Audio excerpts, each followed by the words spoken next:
Action, গতি ও রুদ্ধশ্বাস স্টান্টে বিশ্বজুড়ে সিনেপ্রেমীদের কাছে সবসময় প্রিয় মিশন ইম্পসিবল ফ্র্যাঞ্চাইজি। হলিউডের অভিনেতা টম ক্রুজের জনপ্রিয় এই সিনেমার সর্বশেষ sequel mission impossible the final reckoning মুক্তি পাবে আগামী 23 মে। গত বছর সিনেমাটির ট্রেলার প্রকাশ করা হয়েছিল, যেখানে দেখা যায় অন্য পর্বগুলোর মতো দ্য ফাইনাল রেকনিংও হবে অ্যাকশন নির্ভর। ট্রেলারে দেখা যায় কখনো টম ক্রুজ স্কুবা ড্রাইভিং করছেন, কখনো ধ্বংসপ্রাপ্ত সাবমেরিনে গিয়ে কিছু খুঁজছেন, আবার বাইপ্লেন থেকে পড়ে যাচ্ছেন। কিছু দৃশ্যে তাকে দৌড়াতেও দেখা গেছে। তাকে তাড়া করেছে কয়েকটি চেজিং কার। ভিলেনের সঙ্গে একাধিক মারামারি দৃশ্য রয়েছে তার। তবে সম্প্রতি সিনেমাটির নির্মাতা ক্রিস্টোফার ম্যাককোয়ারি জানিয়েছে, ছবিটি দেখে তার প্রায় হার্ট অ্যাটাক হওয়ার অবস্থা হয়েছিল।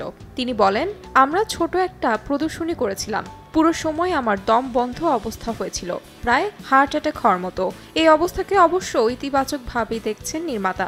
মনে হয়েছে তার যখন এই অবস্থা, এর অর্থ ছবিতে সবকিছু হয়তো ঠিকঠাকই করেছেন তিনি। 1996 সালে মিশন ইম্পসিবল সিরিজটির যাত্রা শুরু হয়। ইতিমধ্যে সিরিজটির 8টি সিকুয়েল রয়েছে। 2023 সালে মুক্তি পেয়েছিল ডেড রেকনিং এর প্রথম কিস্তি। এবারই আসছে সেটির চূড়ান্ত পর্ব।